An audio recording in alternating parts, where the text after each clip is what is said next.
Example 8.22 is the last for this section, and it's on page 212. Again, we're factoring completely. And it gives us 6rt squared minus 9rt minus 15r. Now right away, everybody wants to factor the trinomial into binomials. The problem that we have with this is there's some common denominators that we can, common terms that we can factor out. When I look at this, there's an r in each one of these terms. It looks like there's a 3 in each one of these terms. So I'm going to go ahead and factor out 3r from each term.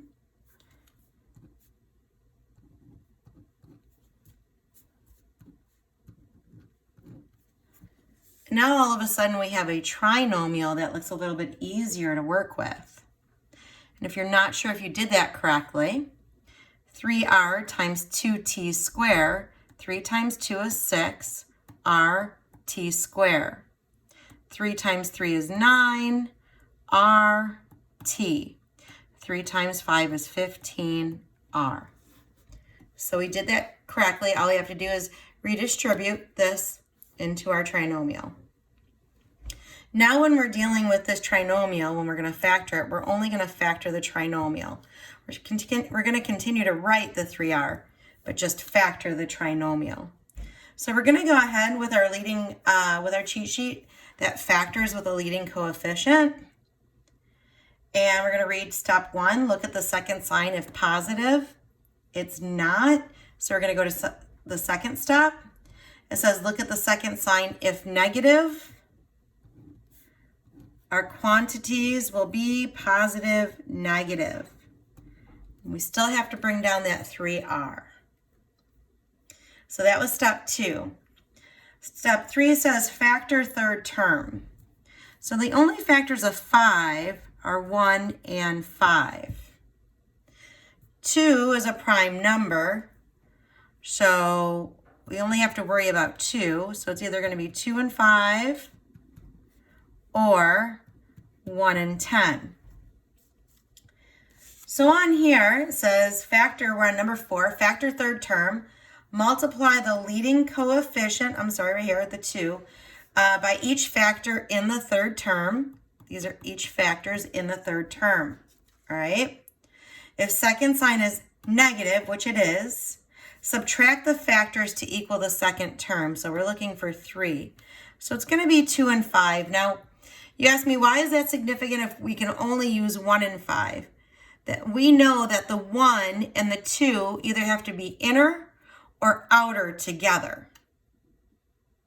And that's what makes it significant. So we're going to go ahead. If the first sign is negative, I'm going to read down, place the terms you multiplied on the outside of the quantities. Okay, so if the first term is negative, if the first sign is negative, place the terms you multiplied on the outside. So 1 and 2 would go on the outside. So t squared, because that would be your 1.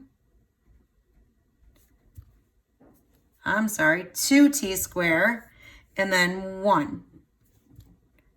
Because remember, we multiplied 2 by 1, and then you left your 5 alone in order to get your 3 when you subtract these. So 2t squared, we're going to leave alone. We're going to multiply that on the outside by the 1. Then we're going to put the 5 right there. And then all we have to add here is the t squared. Now, when we multiply this binomial, we FOIL it to check it out to see if it equals what we originally have. I wouldn't box it yet unless you're 100% confident. So let's FOIL this. 2t, that's not a square, and that's not a square. Sorry about that. 2t times t is 2t squared. That's first. Our outer is negative 1 times 2t, which is negative 2t. Inner is a positive 5t. and last is a minus 5. When we combine our like terms, we end up with negative 2t and a positive 5t is a positive 3t minus 5. Uh-oh, it's not right because we ended up with a positive 5. So now we have to finagle something. This happens a lot, especially when you have leading coefficients. So it looks like we just have to flip-flop these two signs. Maybe we can just flip-flop those. Maybe. So let's try again.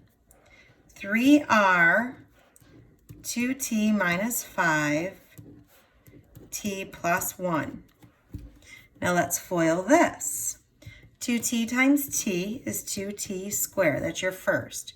Your outer is a positive 2t. Your inner is a negative 5t. And your last is a minus 5.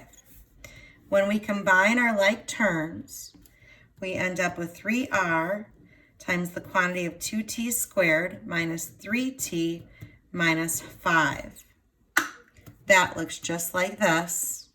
And if we factor this in, we ended up with 6rt squared minus 9rt minus 15r, which looks exactly like our original problem, which means our answer would be 3r times the quantity of 2t minus 5 times the quantity of t plus 1.